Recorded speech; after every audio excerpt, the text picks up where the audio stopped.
remercie de m'avoir invité. C'est un des sujets sur lequel on travaille beaucoup en ce moment, parce que c'est très très important. Vous savez, c'est habituel de donner les liens d'intérêt quand on vient.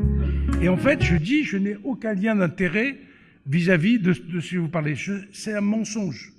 C'est un mensonge majeur, parce que je travaille depuis 30 ans sur le sujet, et c'est comme si vous demandiez à un imam ou un rabbin de dire du mal du bon Dieu, il n'y arrivera pas. Donc j'ai des liens d'intérêt très forts, parce que je travaille dessus depuis des années, et c'est un lien d'intérêt bien plus important que celui qu'on peut avoir. Mais vis-à-vis des firmes qui fabriquent, je n'ai absolument aucun lien d'intérêt. Alors maintenant, on se dit, mais pourquoi faire des multiplex, pourquoi accélérer le diagnostic? Bon. L'idée initiale, c'était de traiter uniquement les patients pour lesquels un anti-infectieux est utile. Et grosso modo, derrière ça, c'était réduire la prescription d'antibiotiques. Et comme l'a rappelé Mohamed ce matin, vous êtes particulièrement touchés.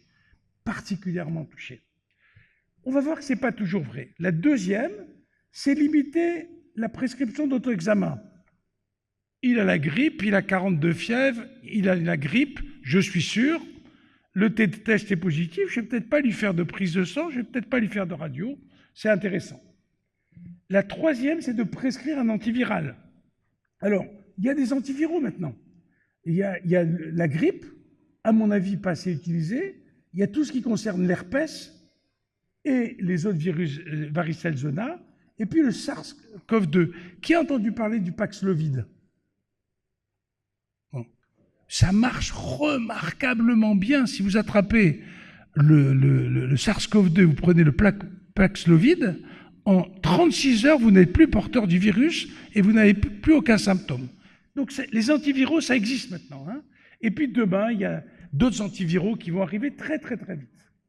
Et enfin, d'utiliser des mesures préventives. C'est ce qu'on a fait. Pourquoi on a fait le diagnostic de SARS-CoV-2? C'est pour dire, vous n'allez pas travailler, vous n'allez pas à l'école, vous avez un truc, etc. De temps en temps, c'est établir une surveillance particulière pour le patient, pour l'entourage. Et puis, nous, on sert énormément, c'est pour la surveillance épidémiologique. Alors, la question qui se pose, c'est, doit-on faire une médecine avec des œillères? Est-ce qu'on est obligé de rien voir à droite et à gauche? Alors, entre un âne avec des œillères et un étalon avec des œillères, vous êtes tous des étalons, d'accord? Vous n'êtes pas des ânes. C'est pour les meilleurs que les tests servent le plus. C'est parce que si on n'a pas compris à quoi ça pouvait servir, ça ne sert à rien. Moi, ça me tue quand je vois faire des tests dans les pharmacies et juste test plus, test moins, etc. C'est de l'anti-médecine et ça ne sert quasiment à rien. Il vaut mieux être un étalon et enlever l'œillère pour justement faire au mieux le diagnostic. Parce que, en général, quand on examine un malade, on dit, bon, il a probablement ce diagnostic-là. Ben, le test que vous allez faire, que ça soit une multiplex ou autre, va faire que vous allez dire, elle est négative, très probablement il n'a pas. Elle est positive, très certainement il a. Mais vous avez une hypothèse avant. Si vous n'avez pas d'hypothèse, vous n'avez pas de diagnostic. Alors, grosso modo, il faut avoir quelques préalables. Grosso modo, on va distinguer deux sites de prélèvement. Un endroit normalement stérile. On se dit, bah, le LCR, il n'y a pas de microbes. La plèvre, il n'y a pas de microbes. Le sang, on va voir que ce n'est pas tout à fait vrai. Et puis, un prélèvement dans un endroit qui contient déjà naturellement des milliards et des milliards de microbes. Qu'on parle du tube digestif, des voies respiratoires, du tractus génital. Donc, ce n'est pas la même chose d'avoir un prélèvement positif par une méthode d'amplification de diagnostic dans une méthode stérile ou pas stérile. La deuxième chose, c'est quel type de technique. Il y en a deux maintenant très très prochainement, la troisième va arriver. La première, c'est la détection des antigènes. Et la troisième, c'est l'amplification génétique, donc pour l'instant des PCR de différentes méthodes. Alors les écueils, il y a beaucoup d'écueils.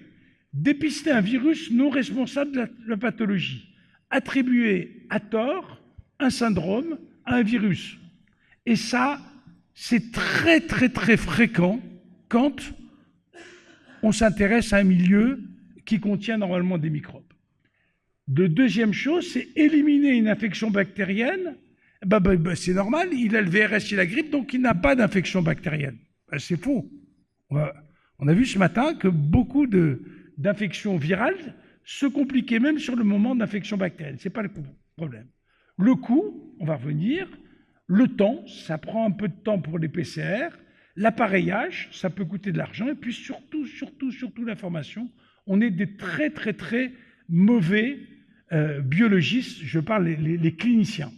Alors les tests antigéniques, c'est déjà très, très ancien. Ça date des années 80. Hein, ça ne nous rajeunit pas, plus de 40 ans. Hein, ils ont tous la même technique. Maintenant, c'est de l'immunochromatographie avec un test contrôle, un test positif. Les avantages, il n'y a pas d'amplification. C'est simple. Il faut un seuil. C'est positif à partir d'un seuil. Ça dépend de la quantité d'antigènes présents sur le prélèvement. Et cette quantité de prélèvement du malade, les enfants, c'est plus souvent positif que les enfants, que les adultes, parce qu'ils ont souvent plus de virus, de la maladie. Il y a des maladies où il n'y a pas beaucoup de virus ou de bactéries, par exemple des shigelles dans les selles, c'est peanuts. Hein. Du virus et surtout de vous, de la qualité du prélèvement.